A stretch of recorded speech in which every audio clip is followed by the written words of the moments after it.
Part 1. The cold came in sharp that night, the kind that did not just touch the skin, but moved through it, settling into bone and memory. It was Christmas Eve in northern Pennsylvania, and the wind had a way of turning every breath into something visible, something fragile. The parking lot outside the post office lay under a thin crust of old snow, hardened by days of freezing temperatures and untouched by anything except tire tracks, and the occasional set of footprints that vanished as quickly as they appeared. Margaret Hale stepped out of the post office with a small box tucked under her arm and the weight of a quiet house waiting for her. The door shut behind her with a dull metallic sound that seemed louder than it should have been. Everything felt louder these days. The scrape of boots on ice, the hum of distant traffic, the silence inside her own home. She paused at the edge of the lot, pulling her coat tighter around her chest. The air cut through the fabric anyway. It always did. 8 months had passed since the hospital room, since the machines, since the moment everything had stopped and the world had continued without asking her permission. People told her time would soften it. They were wrong. Time did not soften anything. It just made the silence more familiar. She should have gone straight to the car. Her children were waiting at her sister Susan's house, probably already sugared up on cookies in anticipation. There was a ham in her refrigerator that still needed to be prepared. There were presents under the tree that she had wrapped late at night when the house was too quiet to sleep in. Instead, she looked up. The bus station sat just beyond the post office, a low building with flickering fluorescent lights in a single metal bench positioned near the entrance. It was not a place meant for comfort. It was a place people passed through. No one stayed there longer than they had to, except for the two figures sitting on that bench. They were close together, almost folded into each other, as if proximity alone could create warmth. Even from a distance, Margaret could see the tremor in the woman's shoulders. The man had taken off his coat and draped it over her, leaving himself in nothing but a thin flannel shirt that did nothing against the cold. His hands were tucked under his arms, his posture rigid, his breath visible in short bursts. Margaret stopped walking. She told herself to keep going. People made choices. People had lives. It was not her responsibility to step into every moment of discomfort she saw. That was how you burned out. That was how you lost yourself. She turned toward her car. Then she stopped again. Because the way the woman leaned into the man, the way his body angled slightly toward her, even as he shivered, it reminded her of something she could not unsee. A hospital waiting room. A man sitting beside her, wrapping his arm around her shoulders, trying to hold back something that could not be held back. Marcus had done that, even when the diagnosis came, even when the words settled into the air like something irreversible. He had sat there and leaned toward her as if he could block it, as if his body could stand between her and what was coming. Margaret closed her eyes. When she opened them, she was already walking toward the bench. Up close, the details sharpened. The woman was small, her white hair pinned back in a way that suggested habit rather than vanity. Strands had escaped and moved in the wind. Her lips had a faint bluish tint. The early signs were unmistakable. Margaret had seen them before in patients who stayed too long in cold environments. The man looked up as she approached. His face was lined in a way that spoke of years spent working with his hands. Deep creases carved into his skin, not from age alone, but from weather, from effort, from a life lived outdoors and without shortcuts. His eyes were alert despite the exhaustion. "We're fine," he said before she could speak. His voice carried the reflex of someone who had spent a lifetime handling his own problems. There was pride in it. There was also fear. Margaret crouched down so she was level with them. "You're not fine," she said quietly. "You've been out here too long."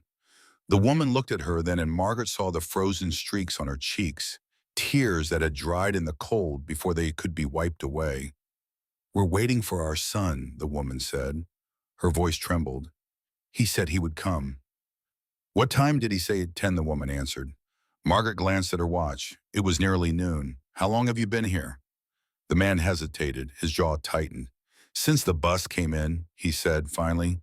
"What time was that, 5:30? Margaret felt something shift inside her chest. 6 hours. In this cold, at their age, you need to get inside, she said. There's a diner right there. Let me get you something warm. Coffee, soup, anything. We can't leave, the woman said quickly. What if he comes and we're not here? The man placed his hand over hers. His voice softened in a way that made Margaret look at him more closely. "B," he said gently, "he's not coming." The woman's face changed, not all at once. It happened slowly, like something breaking in stages. Denial gave way to confusion, confusion to realization. "He promised," she whispered. "I know." The man swallowed. His hands were shaking now, and Margaret could tell it was not just the cold. Margaret sat back on her heels. What happened? The man looked at her for a long moment, weighing something. Trust was not something he gave easily. That much was clear. "My name is Edgar Whitlock," he said finally. "This is my wife, Beatrice." Margaret nodded. "Margaret Hale." He exhaled slowly. "Our son," he continued. "Victor. He sold our house 3 months ago." The words landed with a kind of quiet violence.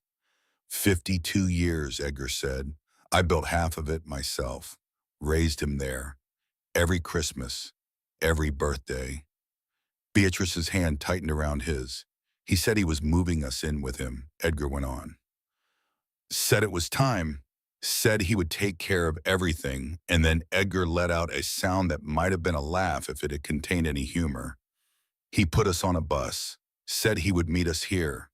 And he called this morning," Beatrice added softly. "He said he couldn't do it anymore." Margaret felt her fingers curl slightly into her palms. "What do you mean couldn't do it?" she asked. Edgar's gaze hardened.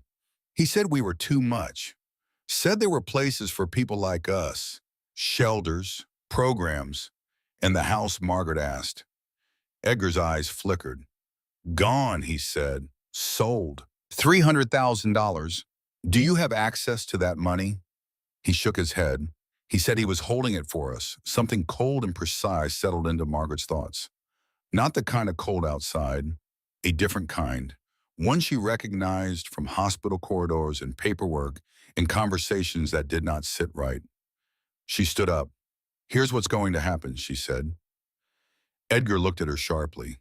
"You're coming with me." Margaret continued. "You need heat. You need rest. And we need to figure this out somewhere that isn't a freezing parking lot." Edgar opened his mouth to object. "I'm a nurse," Margaret said, cutting him off gently but firmly. "Your wife is showing early signs of hypothermia. If you stay here, this gets worse. Fast." Beatrice looked at her with something that resembled hope. Fragile, uncertain. "Why would you do this?" Edgar asked. Margaret thought about the hospital room, about Marcus's voice, about the way he had looked at her even when everything was slipping away. "Because it's the right thing to do," she said. Edgar held her gaze for a moment longer, then he nodded. Margaret helped Beatrice to her feet. The older woman leaned on her more than she probably realized. Edgar picked up the 2 suitcases without being asked. They were small, too small for a lifetime. The car heater struggled at first, then began to push out air that felt almost warm by comparison. Beatrice closed her eyes, her shoulders relaxing slightly as the cold began to loosen its grip. Margaret drove. She did not think too far ahead. If she did, she might have turned the car around. Instead, she focused on the road, on the rhythm of the tires against the frozen surface, on the sound of Beatrice's breathing in the back seat. Her house came into view sooner than she expected. A modest structure with a small front yard and a porch that Marcus had always meant to fix. "This is it," she said. Edgar looked at it, then back at her. "You're sure?" Margaret nodded. "I'm sure." Inside, the warmth wrapped around them immediately. Not just from the heater, but from something else. The presence of life. A tree in the corner. Lights strung along the wall. The quiet evidence of a family that was still trying to hold itself together. Beatrice stopped in the doorway, her eyes moving to the tree. "Oh," she said softly. Margaret watched as something shifted in her expression. The cold, the fear, the confusion. For a moment, all of it gave way to something simpler. "It's beautiful," Beatrice said. Edgar stood beside her, his hand resting lightly on her shoulder. Margaret moved toward the kitchen. "I'll make some tea." Her phone buzzed on the counter, a message from Susan. "We're heading over in 20. Margaret stared at the screen for a second longer than necessary. Then she set the phone down and reached for the kettle. There were a lot of things she had not thought through yet. How she would explain this. What would happen next? Whether she had just made a mistake that would ripple through everything else in her life. But as she listened to the quiet murmur of Edgar and Beatrice in the other room, as she watched the steam begin to rise from the kettle, one thing felt clear in a way that few things had since Marcus died. She had done the right thing. She just did not know what it was going to cost her. The sound of a car pulling into the driveway came sooner than she expected. Margaret closed her eyes briefly, and then she went to open the door. Susan stepped out of the car first, her expression already shifting as she took in Margaret's face. "What happened?" she asked. Margaret exhaled slowly. "I brought some people home," she said. Susan's eyebrows lifted. "What people?" "An elderly couple," Margaret answered. "They were at the bus station. Their son left them there." Susan stared at her. "You brought strangers into your house," she said. "They needed help. You could have called someone." "Everything is closed," Margaret said. "It's Christmas Eve." Susan shook her head slightly, her gaze sharpening. "Margaret, you have kids in that house."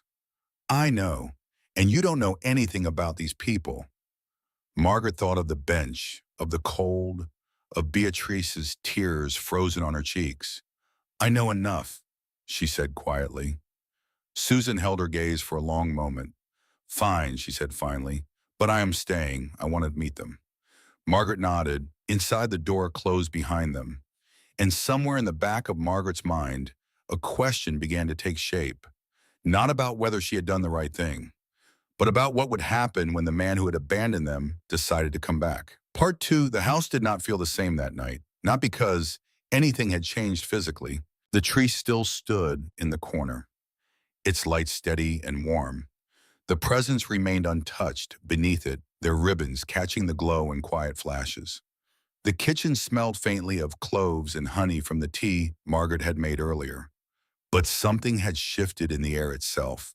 Something subtle, like the difference between a house that holds people and a house that holds a story that has not yet finished unfolding. Susan noticed it first. She stood just inside the living room, her arms crossed, her posture guarded, but no longer rigid. Her eyes moved from Edgar to Beatrice, then to Margaret, then back again. It was not suspicion anymore. Not entirely. It was assessment. Clara sat on the floor beside Beatrice, her small hand resting lightly against the older woman's knee. She had been asking questions in the way children did, direct and unfiltered. "Do you like Christmas cookies?" Clara asked. Beatrice smiled, a slow, soft expression that seemed to come from somewhere deeper than memory. "I do," she said. "Very much." "What kind is your favorite?" Beatrice hesitated. Margaret watched the moment closely. It was subtle. The way Beatrice's eyes shifted slightly, searching for something that was not immediately there. Edgar noticed it too. "Oatmeal raisin," he said gently, filling the silence without drawing attention to it. Beatrice's smile brightened. "Yes," she said. "Those." Clara beamed as if this had solved something important. Ethan stood near the edge of the room, his hands in his pockets, watching Edgar, with a focus that was almost too steady for a boy his age. He had always been observant. It was something Margaret had both admired and feared. Children who noticed too much often carried more than they should. "You build things," Ethan said suddenly. Edgar looked at him. "I used to." "What kind of things?" House's Edgar replied.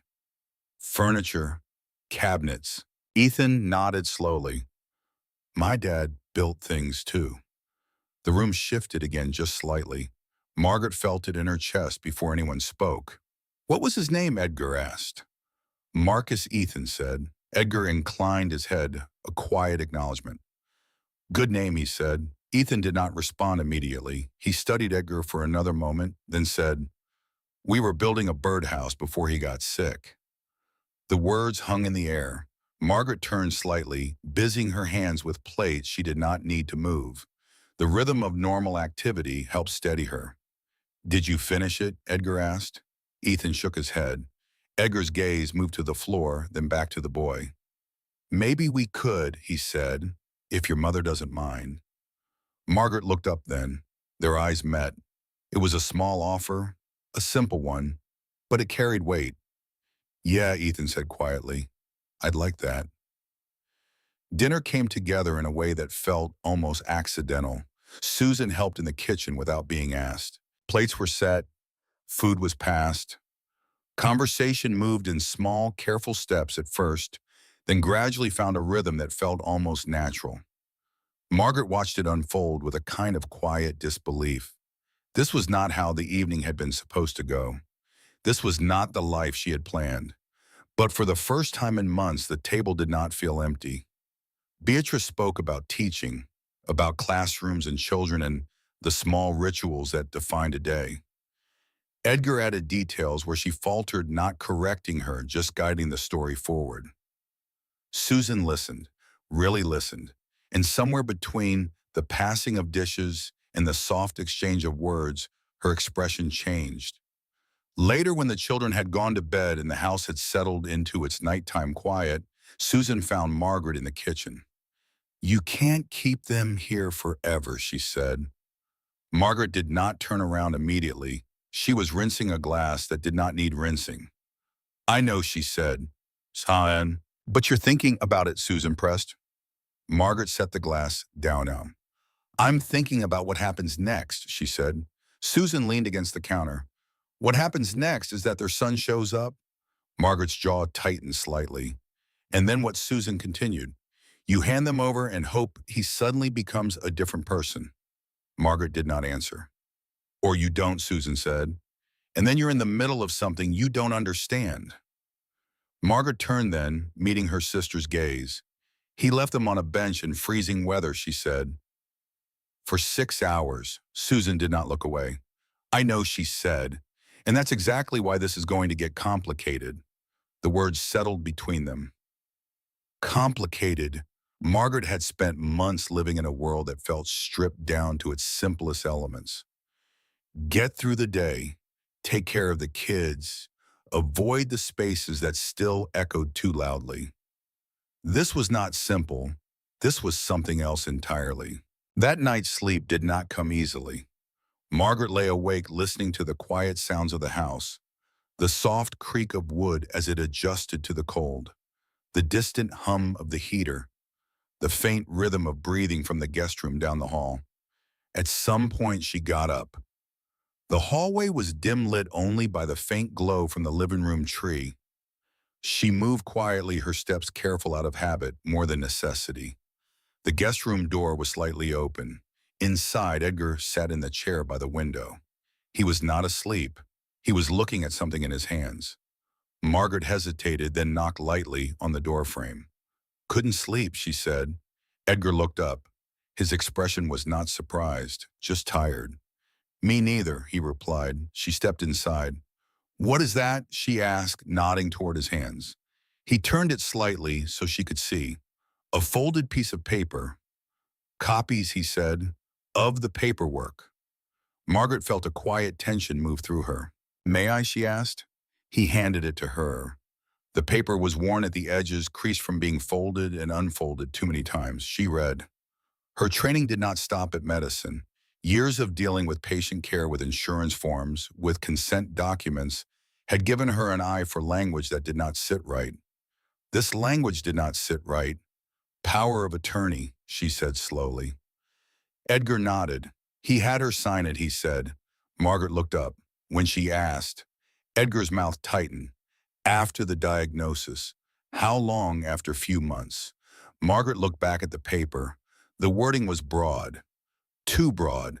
Control over financial decisions, property, medical authority, all of it. "Did you understand what you were signing?" she asked. Edgar did not answer immediately. "I trusted my son," he said finally. Margaret felt something harden inside her. This was not just abandonment. This was something else, something deliberate. She handed the paper back. Did he explain it, she asked. He said it would make things easier, Edgar replied. Margaret nodded slowly. Easier for who, she said. Edgar did not respond. The question did not need an answer. The next morning came with a kind of fragile normalcy. Breakfast, coffee, the sound of Clara laughing at something Beatrice said. Ethan and Edgar standing near the back door looking at the small shed where tools had been stored, but not used in months. For a moment, it almost felt like this was how things had always been. And that was the problem. Margaret felt it clearly. This was the false shape of something stable. It looked like a solution. It felt like one, but it was not. The phone call came just after noon. Margaret saw the number and knew immediately. She stepped into the hallway before answering. Margaret Hale, she said. There was a pause on the other end. Then a man's voice, controlled, even, not raised.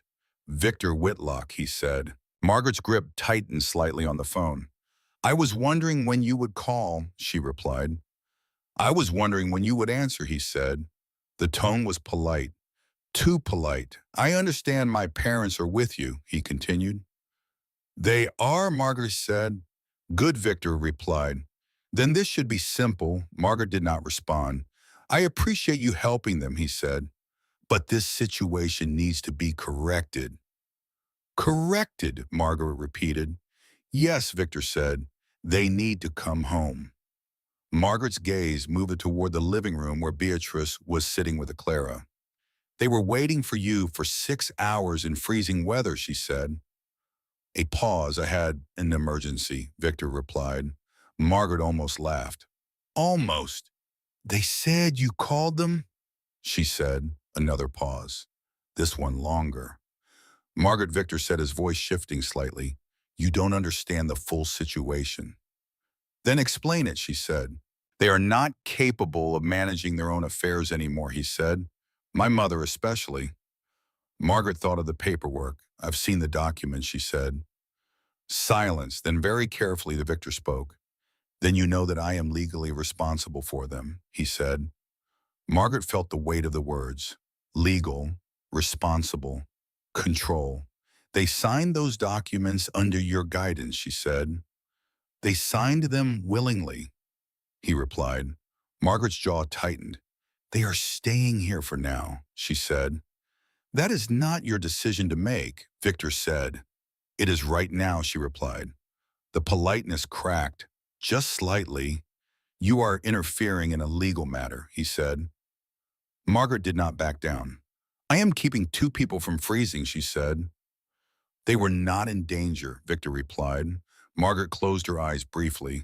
They were, she said. There was a shift on the line. Not anger, something colder. You need to understand something, Victor said. This is not going to go the way you think it will. Margaret felt a quiet certainty settle in her chest.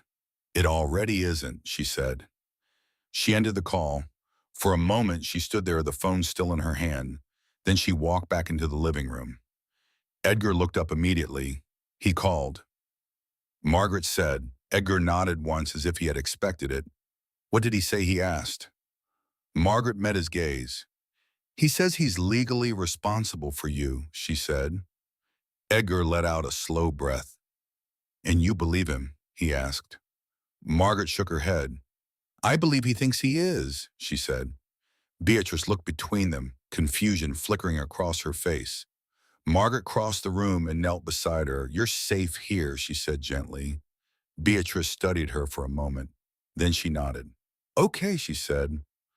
Margaret stood, and in that moment something shifted again. Not in the house, in her. This was no longer just about helping. This was about choosing, and choices had consequences. She just had not seen all of them yet. Based on the outline, approximately 14,000 words remained to complete the full story. Part 3, the house did not feel fragile anymore. It felt watched. Margaret noticed it first in the quiet spaces between ordinary moments. The way the air seemed tighter when the phone rang. The way Edgar's shoulders carried a tension that had not been there before. The way Susan no longer asked if Margaret was sure about this, but instead began asking what came next. The shift had already begun. Margaret stood at the kitchen sink, staring out at the thin layer of snow that had settled overnight. It had covered the ground evenly, smoothing out the rough edges of the yard, hiding imperfections beneath something that looked clean and untouched. She knew better. Snow did not remove what was underneath. It only delayed the moment you had to see it again. Behind her, she could hear the quiet rhythm of voices, Beatrice speaking softly to Clara. Edgar and Ethan somewhere near the back room, the faint sound of wood against wood as something was being measured or adjusted, normal sounds, temporary. The knock on the door came just after noon, not loud, not aggressive, but deliberate. Margaret closed her eyes for a fraction of a second, then turned. Susan was already moving toward the door from the living room. She stopped halfway and looked at Margaret. "You want me to get it?" Susan asked. Margaret shook her head. "No," she said, "I will." She walked to the door, each step steady, controlled. Her hand rested on the handle for a moment before she opened it. Victor Whitlock stood on the porch.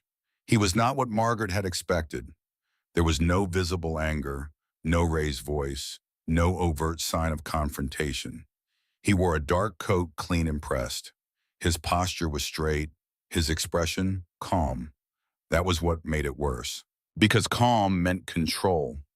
"Margaret," he said, as if they had already met in person, as if this were a simple visit between acquaintances. "Victor," she replied. He glanced past her briefly, taking in the interior of the house in a single sweep. "I would like to come in," he said. Margaret did not move. "We can talk here," she said. A pause. Victor studied her, then he nodded. "Of course," he said. His tone remained even, measured. "I assume you've spoken with my parents," he continued.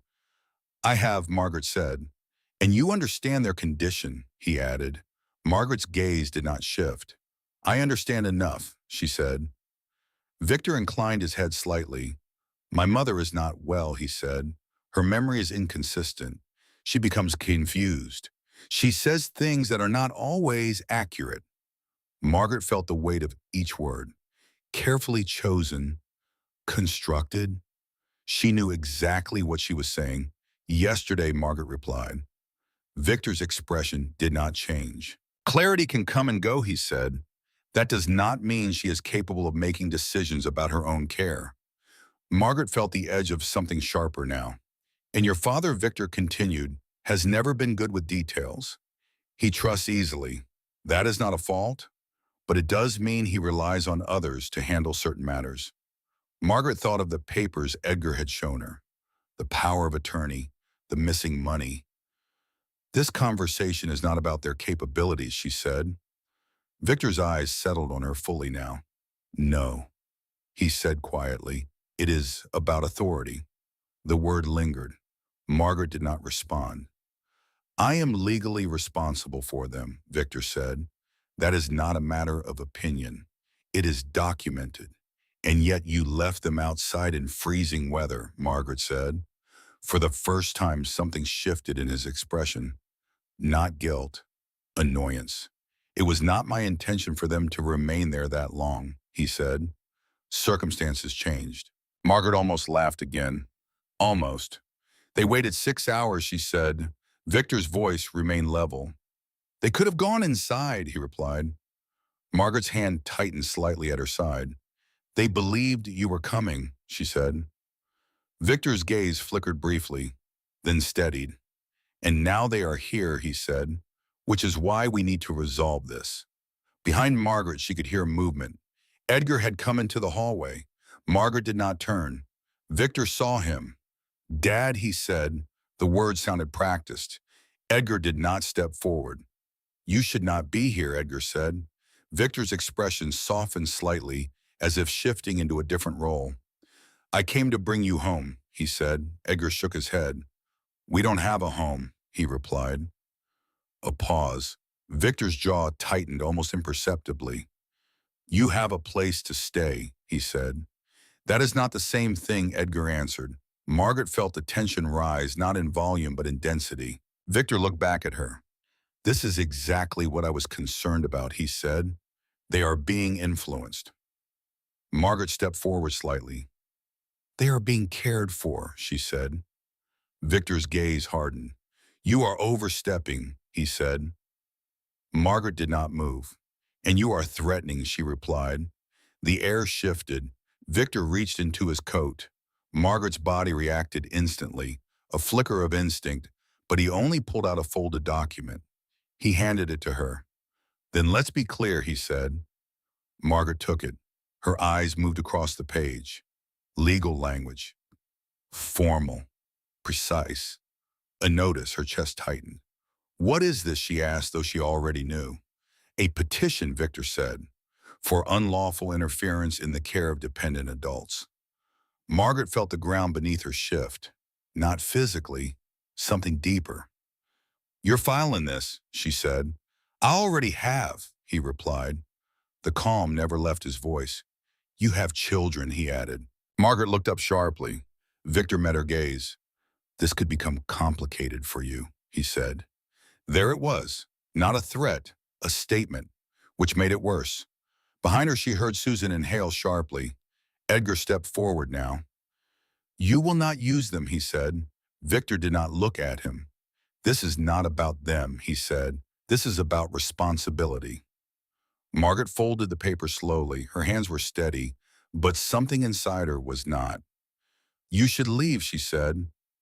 Victor held her gaze for a moment longer, then he nodded.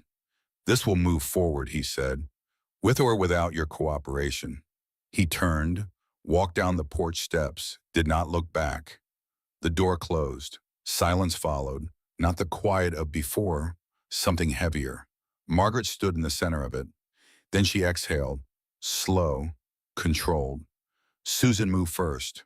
What does that mean, she asked. Margaret did not answer immediately. She unfolded the paper again, read it once more. Every line, every implication. Then she looked up. It means he's not bluffing, she said. Edgar sank into the chair nearest the wall.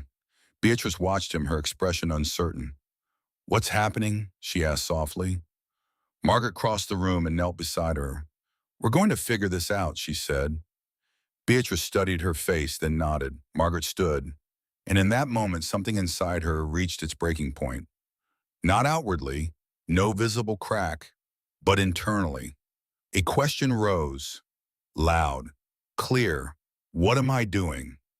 It hit her fully now, the risk, the scale of it. This was no longer about offering shelter. This was legal, structural, dangerous in ways that did not show themselves until it was too late. She looked toward the hallway, toward the rooms where her children slept. Ethan, Clara, their lives were already fragile enough. Could she risk that? For people she had met less than 24 hours ago, the thought did not leave. It pressed harder. What if he's right? What if I'm making this worse? Margaret stepped back, her hand bracing lightly against the wall. For the first time since she had seen them on that bench, doubt did not just whisper. It spoke, loud, clear, relentless. I need a minute, she said.